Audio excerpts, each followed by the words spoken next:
Il ministro Speranza non sarà a Padova perché deve partecipare ad un Consiglio dei Ministri straordinario previsto proprio per domani pomeriggio. Purtroppo per impegni istituzionali è stato convocato un Consiglio dei Ministri, non potrà essere in presenza qui alla nostra festa per inaugurarla come era previsto, ma alle 9 di sera sarà collegato con noi per un messaggio, una piccola videoconferenza. L'annuncio della sua presenza in città aveva smosso un'ondata di odio nei confronti del ristorante che ospita la festa Pane e Rose organizzata da Articolo 1.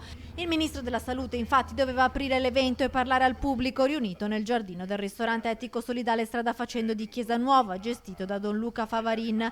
Nell'ultima settimana il locale è stato investito da una pioggia di cattive recensioni e insulti fino alle minacce arrivate via mail proprio questa mattina alla vigilia della festa. L'ultima mail ricevuta dal ristorante è il comitato di accoglienza per il pupazzo del potere che ha ucciso migliaia di persone, si sta organizzando, vogliamo tutti vedere da vicino la faccia del nuovo nazismo, travestito e coperto dalla Chiesa di Roma.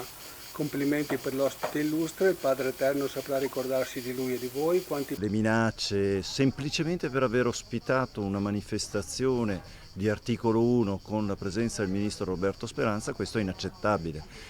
Credo che l'evidenza scientifica abbia dimostrato chiaramente che il vaccino combatte il Covid.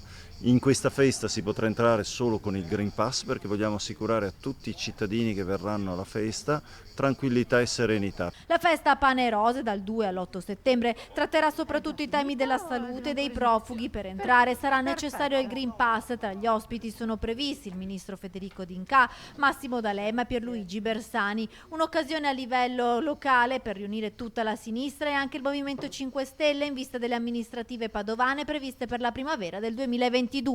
Cercare di far dialogare tutti quei mondi della sinistra e del centro-sinistra in maniera tale che possano stare insieme per vincere la sfida che ci sarà fra poco meno di un anno.